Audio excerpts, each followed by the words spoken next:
Good evening. I'd like to welcome everyone to our Dossiter Health Ethics Center talk this evening. This evening we'll be joined by Dr. Daniel Garros, who will be speaking on supporting healthcare professionals in the pandemic.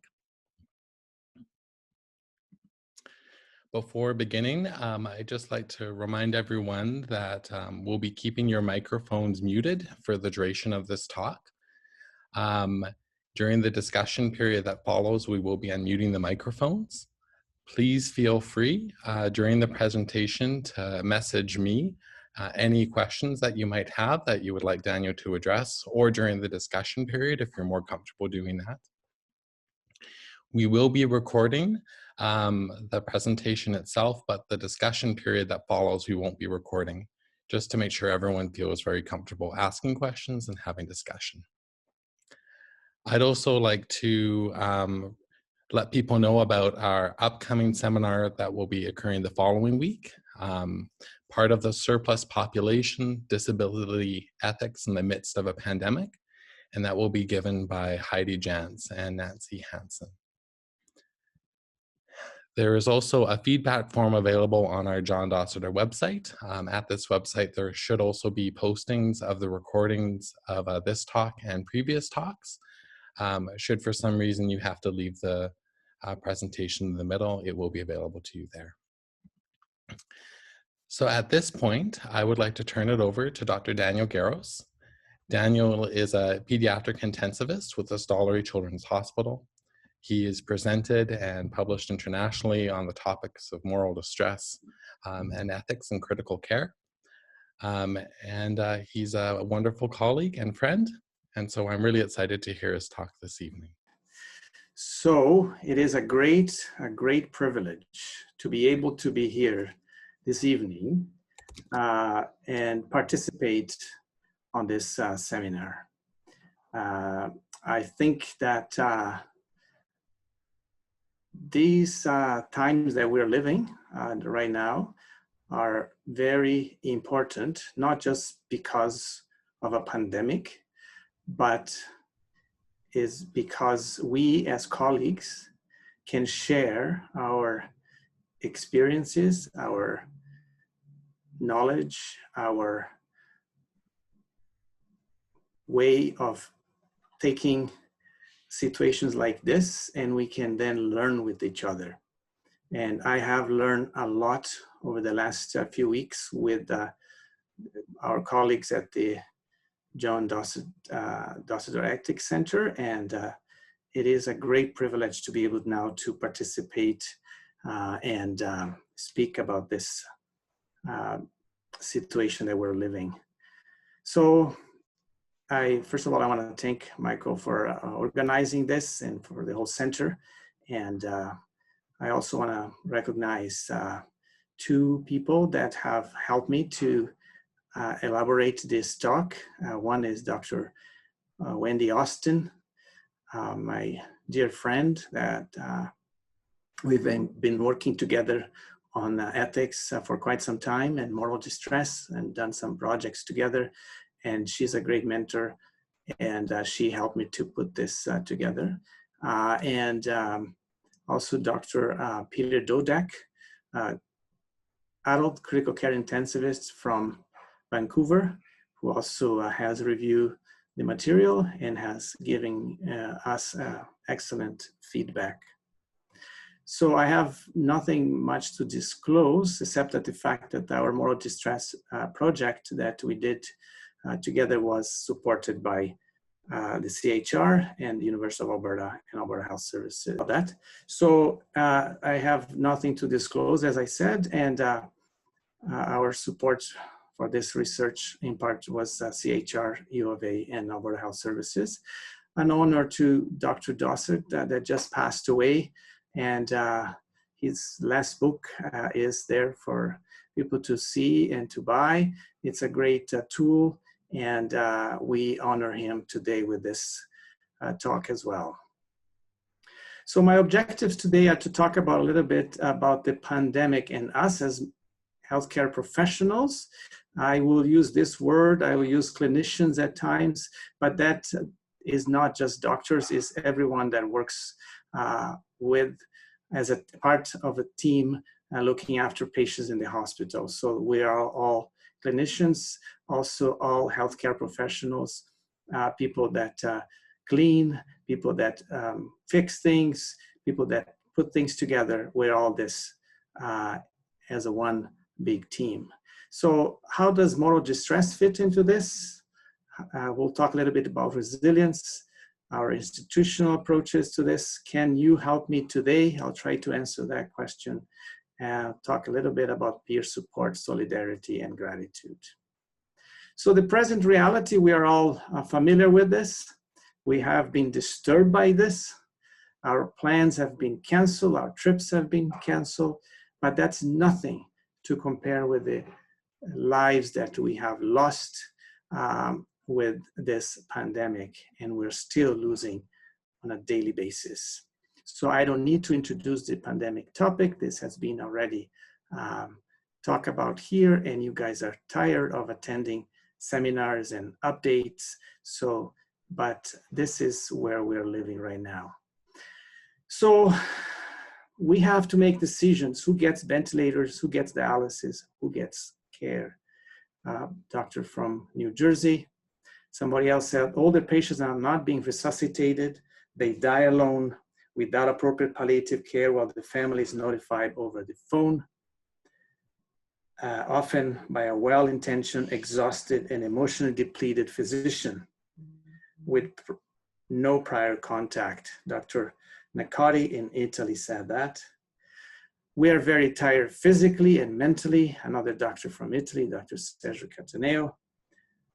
And one that was quite striking to me reading was one that was published on the New England Journal of Medicine a few days ago that was this doctor from Italy. The hours go by and your nose hurts more and more. The mask cuts through your skin and you cannot wait to take it off and finally breathe. Breathe. It's what we all want these days. Doctors and patients, nurses and care workers, all of us. We want air. You have to be thrifty. You have to resist and wear a diaper. You hope you wouldn't have to use because your dignity and your psychological state are compromised enough as it is by the work you're doing. The look on the patient's faces, the words of their relatives when you call them to update them on the condition of their loved ones. Some ask you to wish their father a happy name day, others to tell their mother they love her and to give her a caress, and you do what they ask, trying to hide from your colleagues the tears in your eyes. Dr. Castelli from Italy. And to make matters worse, COVID-19 is killing some of our colleagues too. The last statistics that I saw is from this article that was published on the French TV network, that now we have more than 100 doctors that passed away due to COVID-19. So as a frontline worker who is dealing with COVID-19, we may be experiencing psychological distress, obviously, fear of getting sick and spreading to the family, uncertainty about the future, the anxiety of treating patients for a virulent new disease, physical exhaustion, and many other causes. Some professionals actually may be facing moral dilemmas, but many will be experiencing moral distress. Is there any evidence of this? A recent paper published on the JAMA network showed research done in China with 1,800 workers with almost 50% response rate. You can see nurses and physicians in a good number. And 41% were frontline workers. 60% of them work in Wuhan. Depression was found in 50% according to the proper survey tools that they use and measuring tools. Anxiety in 44%, insomnia in 34%, and distress in 71%. They don't specify moral distress, distress in general, and they use a tool for that. It was worse on the front line, The odds for being in the front line compared to not being in the front line are there, 1.5, 1.6, 2.9, 1.6 for every one of those items.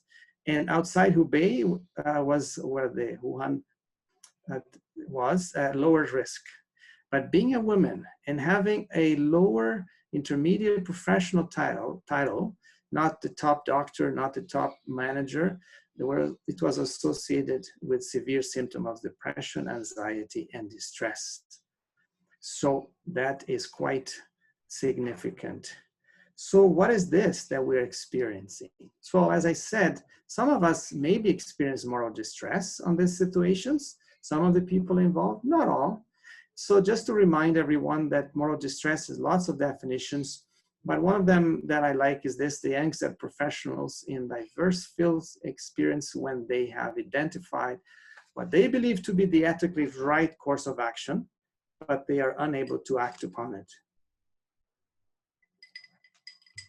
So I kind of say, I know what to do, but I cannot do it the way I think it should be done.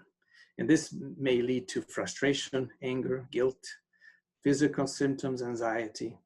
And we perceive this as threats our own moral integrity. So when we look at these consequences, we violate our core values, can erode our personal integrity, and as I said, is a type of suffering that is a response to challenges, to threats to, or violations of our professional, but also individual integrity. So it's like this, we know what to do in our mind. Somebody else may have a different opinion, that's okay. We can diverse on opinions, what to do, what's the best approach. But the way that I think it should be done, my action is blocked for some reason, either for constraints internally or externally. So one of the most critical stories now that we're seeing in moral distress situations is that of lack of PPEs. And I hope that we have enough, because we are now using our supply also to help other provinces. So moral distress is distinct from other types of distress because involves our own core values. In non-pandemic situations, distress is commonly due to conflicts related to decision-making and end-of-life care, but now conflicts related to provision of optimal resources, including staff, is what we are seeing in the media and other reports that come out of many places during this pandemic. It's interesting that the perception is the key in understanding this. Both personal institutional constraints can cause moral distress. But in terms of personal constraints, there is an inherited medical imperative that we have as nurses, as physicians, as RTs, physios, all of us, to save patients. And sometimes that cannot be fulfilled. So our difficulty in fulfill our role is causing us distress. And when we do have to go, sometimes we are not totally supported by the proper equipment. We're still trying to figure out how to give these patients a good death. Watching patients spend their remaining days isolated and alone is devastated. As a senior resident from Seattle Harborsview Medical ICU. So that's another reason of moral distress, is not being able to do what you think is right for these patients. And we'll talk a little bit later about the institution level, what can be done, but we see that situations like visitor restrictions, even in the pediatric world, are causing a lot of distress to all my colleagues that work there and in many centers, because we are so concerned, rightly so, with the virus spreading within healthcare facilities. In fact, many people have considered, because of moral distress, abandoning the profession altogether, and there's good evidence even in a Canadian study about that. But thankfully, what you can see in the media and on reports coming from everywhere is that people are calling in and they want to go and help and work in the front lines, going bravely beyond their physical capacity to look after their fellow human beings. So we have to be careful because moral distress can lead to depersonalization. And as I said, this has been shown in a study done in Canada by one of my colleagues at the Pediatric Critical Care Unit here, Dr. Charles Larson, and his colleagues. So, and it's not to do just with the number of cases that we see that can cause moral distress, but it's the intensity is more important. So we can continue to pretend that this does not exist, that we can continue to work the way that we always been, but there are better things that we can do. So how can we address this moral distress during this pandemic? So the first thing that I think is important is to raise our concerns. So we have seen practitioners, regardless of the discipline or ranking, raise freely their concern of conscience and their moral struggles in times like this. It's important to identify the actual moral conflict that is causing distress, and that's very important. Don't say why. Try to pin down in your mind what is causing this in your mind. Is, for example, it was a decision about a withdrawal of the ventilator on a 10th day of a patient on the ICU that I cannot agree with, or placing or not this patient on ECMO. What is it? We need to address this conflicts, but we also need to understand that we have to respect each other, trust each other, and we need to seek common ground. In institutions in which a culture of ethical question is endorsed and promoted through proper processes, we have support systems that foster this authentic discussion and communication, and that's so important. So actively participating in ethical decision-making is another important role that we can play. And many of my colleagues have participated here in Alberta to establish a document of triaging patients. The second thing is we need to support each other and develop moral courage. And it's quite a new concept in medicine and in healthcare, but needs to be part of our armamentarium as professionals. What is that?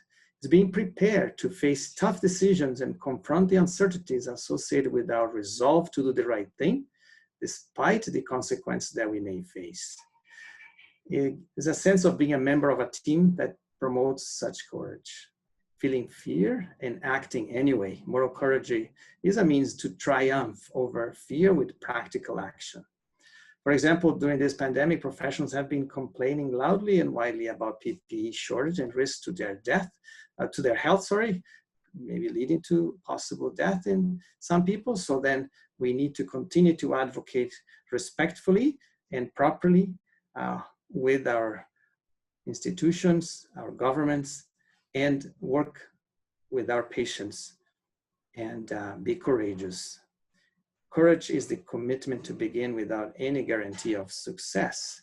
So it is a quote from Goethe. The other concept that I want to talk about today is moral resilience. So how do we resilient people cope? What is resilience? So this is something that comes from other fields, but is now in healthcare for the last few years. And there's a lot of definitions, but one that I really like is the ability of an individual to respond to stress in a healthy, adaptive way, such that personal goals are achieved at minimal psychological and physical cost. Doesn't mean that there's no cost, but there is minimal psychological and physical cost. So the Canadian Department of National Defense actually has a program for development of resilience and mental health. And their definition is the ability to recover quickly, resist, and possibly even thrive in the face of direct or indirect traumatic events and adverse reactions. So there are some fundamentals of resilience that we cannot forget. One of them is adequate self-care. Oh, tell me about that in the middle of a pandemic. How can we actually do that? People are so overwhelmed, and we have heard a lot of descriptions. There is not even a time to go to the bathroom. Ensuring adequate rest, yes, very important, but can we do that in the middle of a pandemic? So we need to strive to, at least when we go home from our work, to ensure that we have proper rest. The spiritual practices, very important for some people, like this group is praying before entering an Ebola tent. Meditation, very important, and we'll talk a little bit about that at the end. Exercise, get in your bike, practice social distance, go for a walk when you're not on call, and hobbies outside the work environment are very important.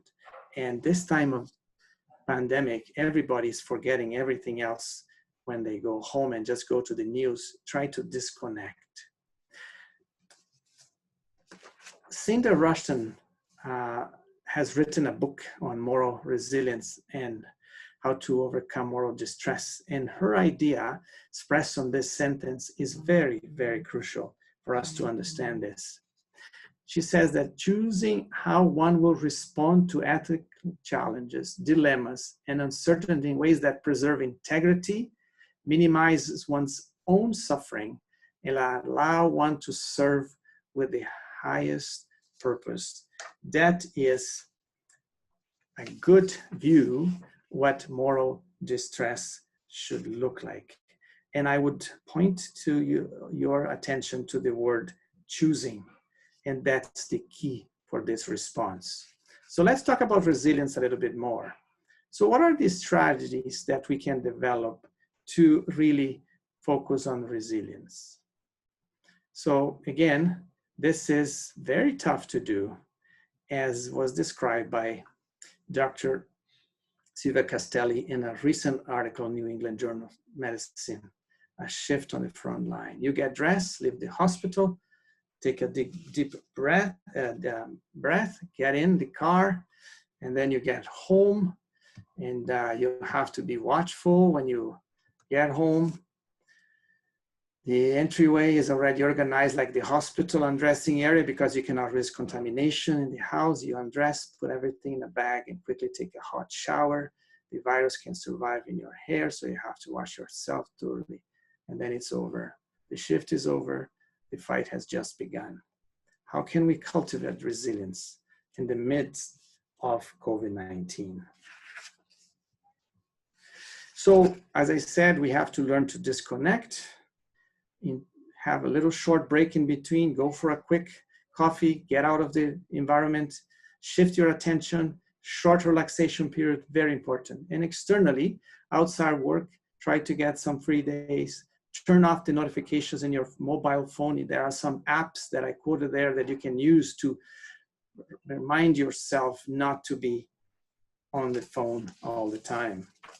So it is important that we do these things.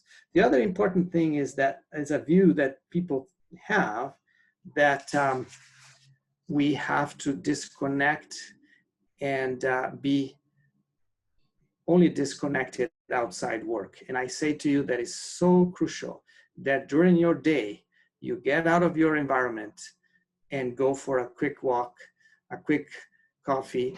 I usually skip my rounds, and the nurses know this. Where is Daniel? He's probably getting a cookie and a new cup of coffee. It's so important to do that.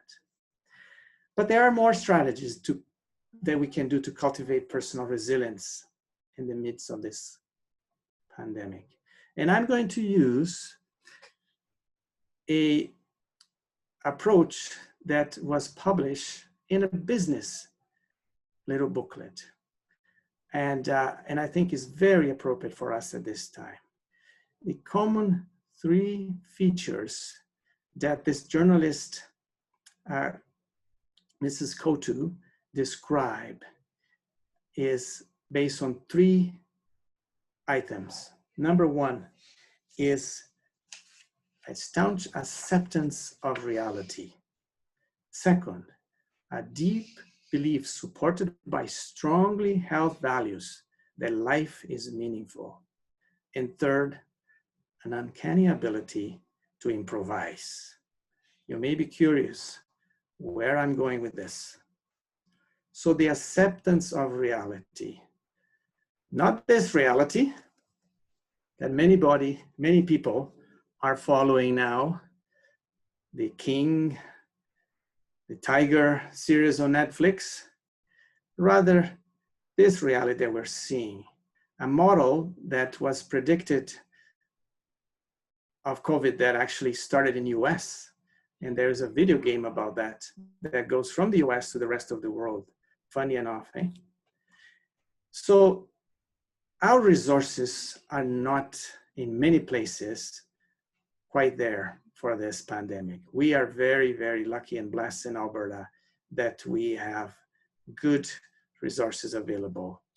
Not enough workers, not providing enough resources to provide safe care, disagreements about goals of care sometimes with certain patients, and witnessing suffering and injustice is part of what we are seeing, and people dying alone. This is our reality. Can we change that?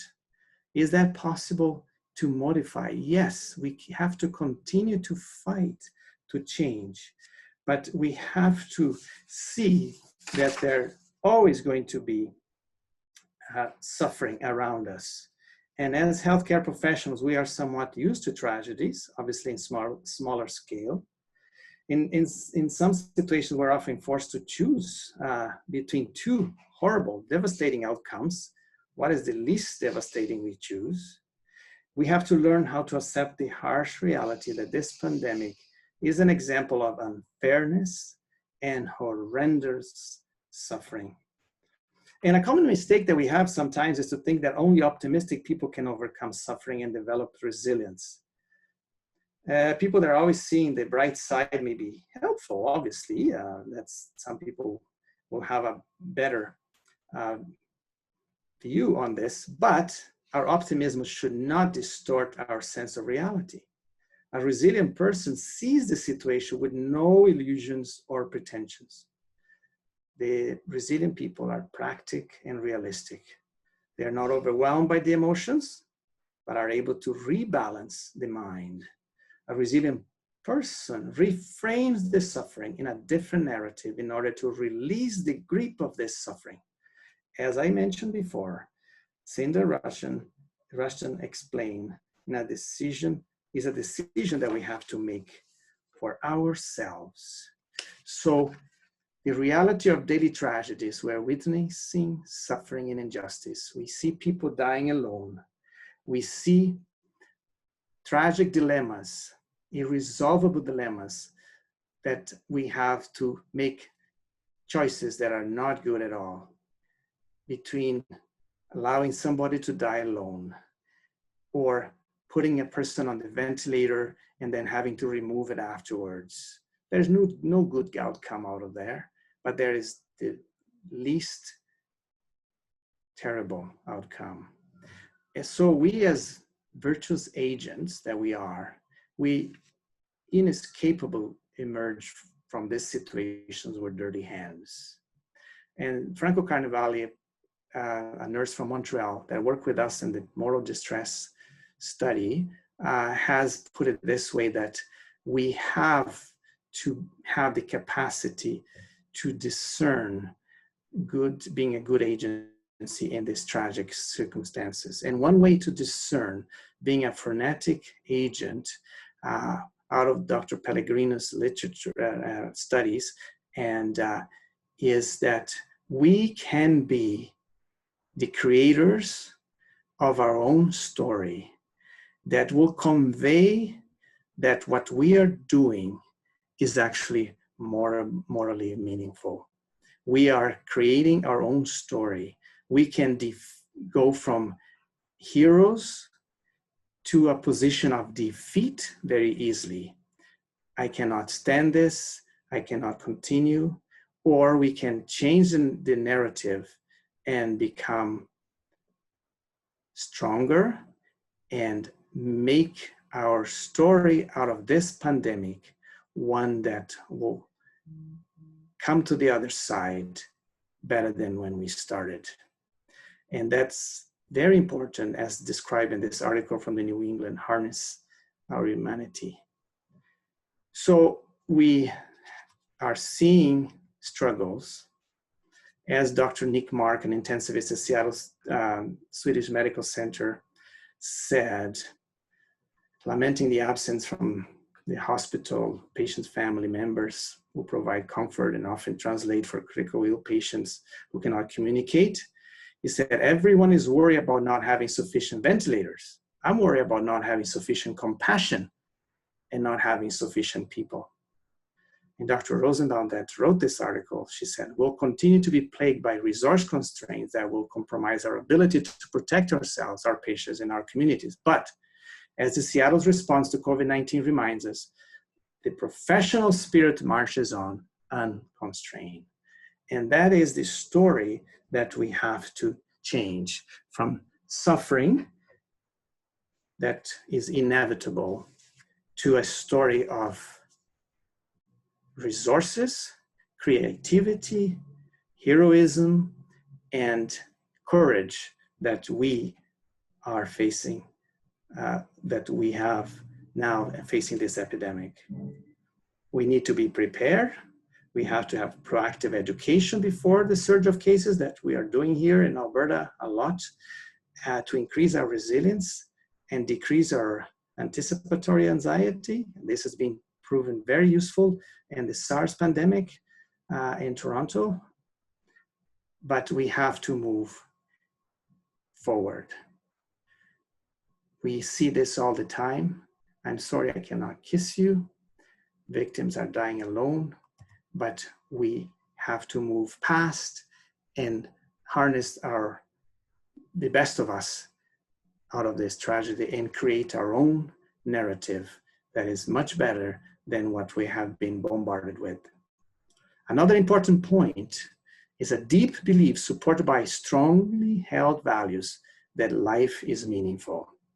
And for that, I go back to an old friend, Viktor Frankl, that wrote about the true existential meaning in the midst of the Second World War. When he thought that there was no hope, he devised a way that he could overcome that incredible ordeal. And he wrote this book that many of you have read. What he said, the true existential meaning is made of 3 points: accomplishments, solving problems, or creating something.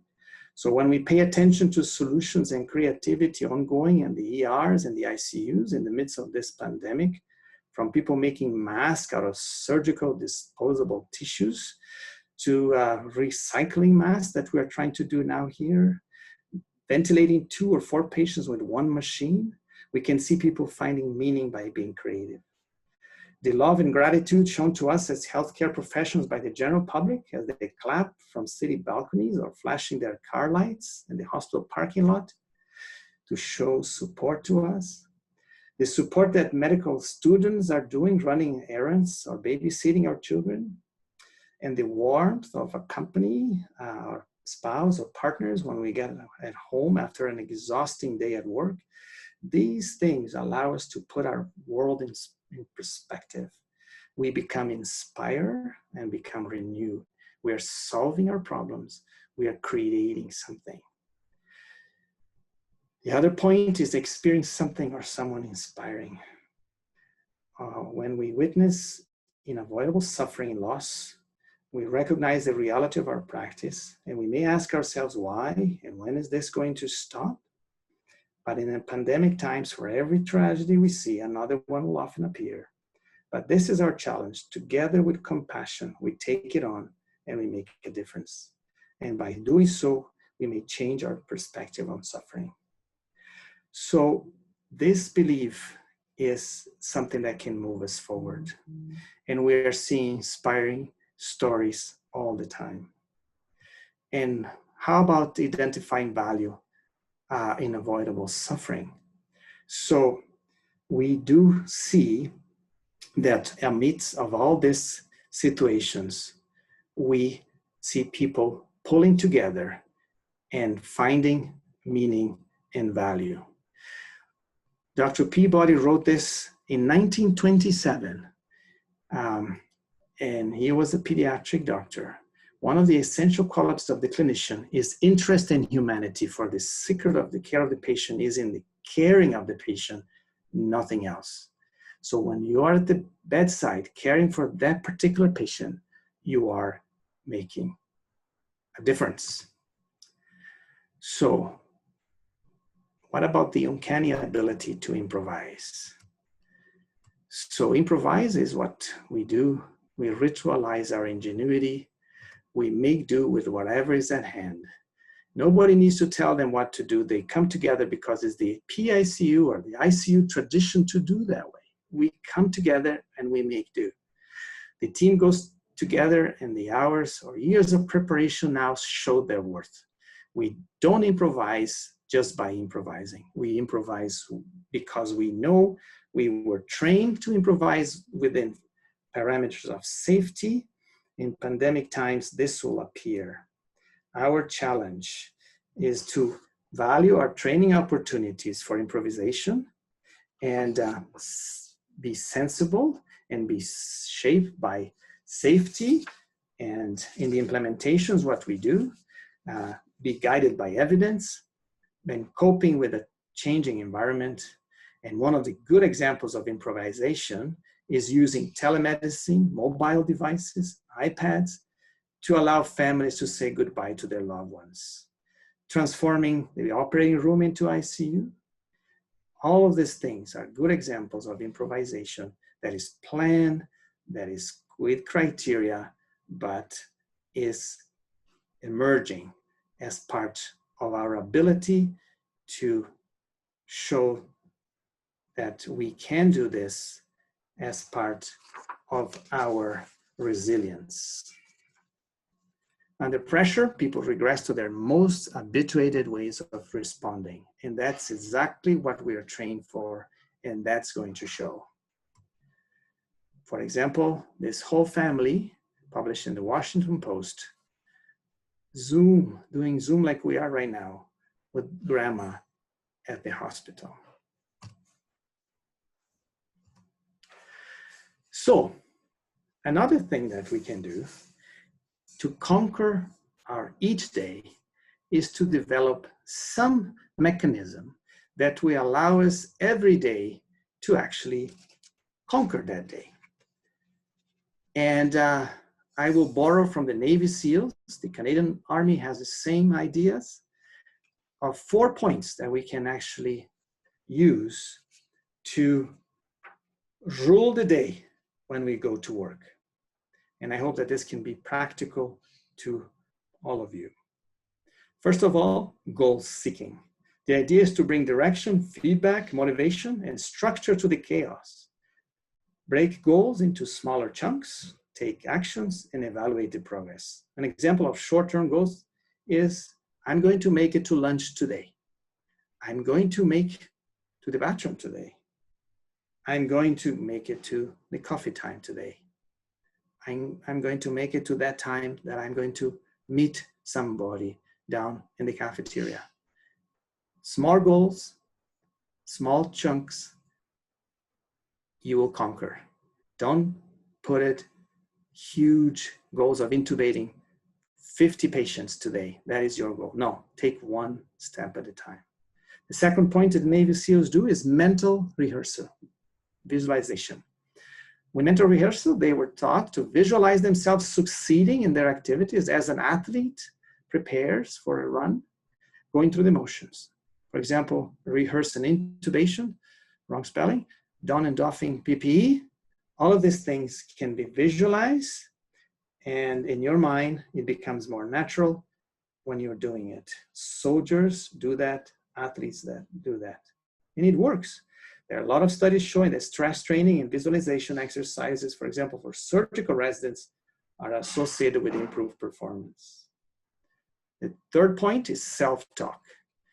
we come and say things to ourselves about 3,000 times per hour. By instructing the recruits to speak positively to themselves, they could learn how to override fears and to get away from the negative thoughts and replace them with positive thoughts. We may tend to visualize everything that could go wrong, and that's our tendency many times. If that happens, the trick is to visualize success, overcoming the problem. So become aware of the self-talk. Stop the negative thought. Replace with positive ones. Use keywords to yourself. I'm ready for this. I'm focused. I'm going to persist. I'll overcome. Show confidence. And you are going to be able to succeed. And I always like this figure of, for the soccer lovers out there, Cristiano Ronaldo. When he goes before the time that he has to shoot, he goes, and you can watch this on YouTube. He stops and he does the breathing exercise that we should all do. And one of them is the rule of force. You exhale, you hold it for 4 counts, and then inhale to the nose for 4 counts, hold the air again for 4 counts, and release it smoothly, nasally for 4 counts, and repeat for 4 minutes. He does 3 times deeply. Basketball players do that when they go facing the net. This is one technique. There's hundreds of different techniques. Find one that works for you and use that when you notice that your mind is spinning and you are about to face a room where you have to intubate someone. Do your arousal control. Very important. Whatever technique you use, pick one and do it. You will do better, and there's a lot of literature to support that, and that is part of mindfulness.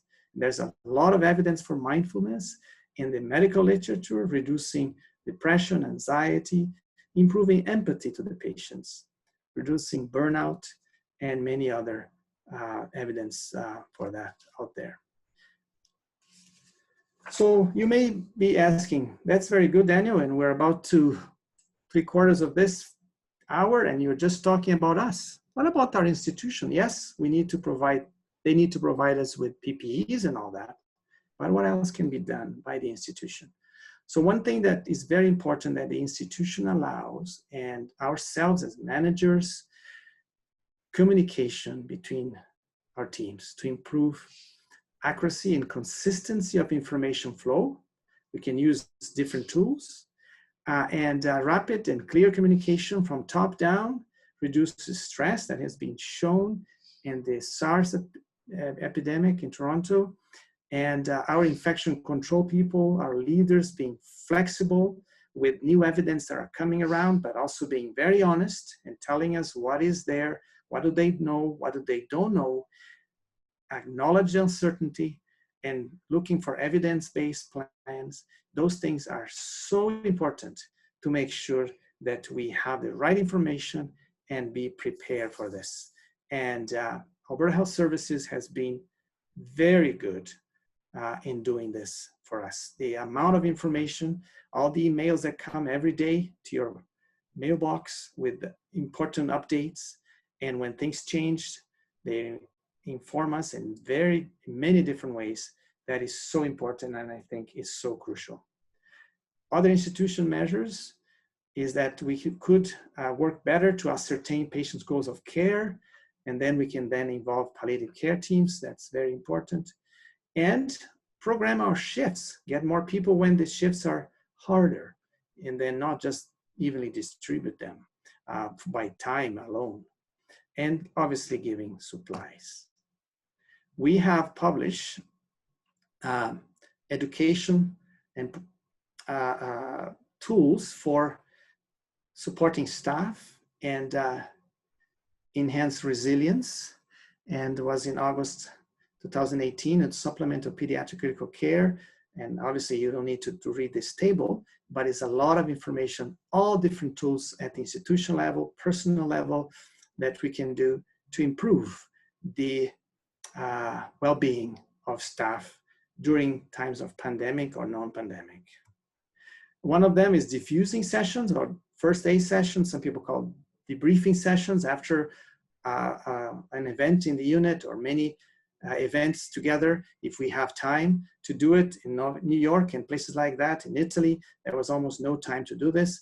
But if there is time, it's important that people, before they go home, they have with facilitators a quick session to diffuse and to go home and knowing, exploring that these are the things that you're going to see over the next few days: normalization, reaffirmation, and helping people to cope. So the last two things I want to say is peer support. So we need to find somebody to connect, somebody that can listen to us, and we need to build support networks with colleagues. Sometimes somebody that can be not just a good listener, but somebody that actually understand our situation, not just somebody that listen, but understand where we're coming from, somebody that perhaps has some similar background. And colleagues or even a spouse are being very successful in achieving wellness, and that has been shown in the literature. And at the British Columbia University of British Columbia, there's a good page on the website, COVID-19 Peer Support for Physicians in Vancouver by Dr. Wilkinson, and is a great tool for you to look at. Solidarity amongst ourselves. Have you checked your colleagues? You seem anxious. Are you okay? How can I support you right now? Validation of one another is very helpful too. I really appreciate you. That's what we call communities of practice. That is a paper just published recently by our group here with Wendy Austin and people from Calgary and other places. Very important, build these communities of practice. That we move our perspective with these communities from a self-focus to altruism. From being victims, we move to self-efficacy and being an agent of change.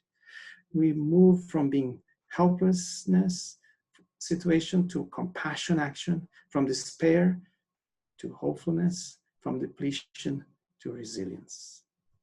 We can do this together. And the last thing is gratitude. Gratitude inspires us to identify some amount of goodness in our life, even in the midst of chaos, help us to discover where goodness comes from. And for some people come from external sources, spiritual people, or from outside our world, from other people that we live with or are in contact with, but involves a humble dependence of other people. Have you said thank you? Have you said thank you today for the cleaning people that have been in the hospital doing an incredible job? Have you said thank you to your unit clerk that has admitted 3 or 4 patients today in a hurry because we need them on the system to start working on them?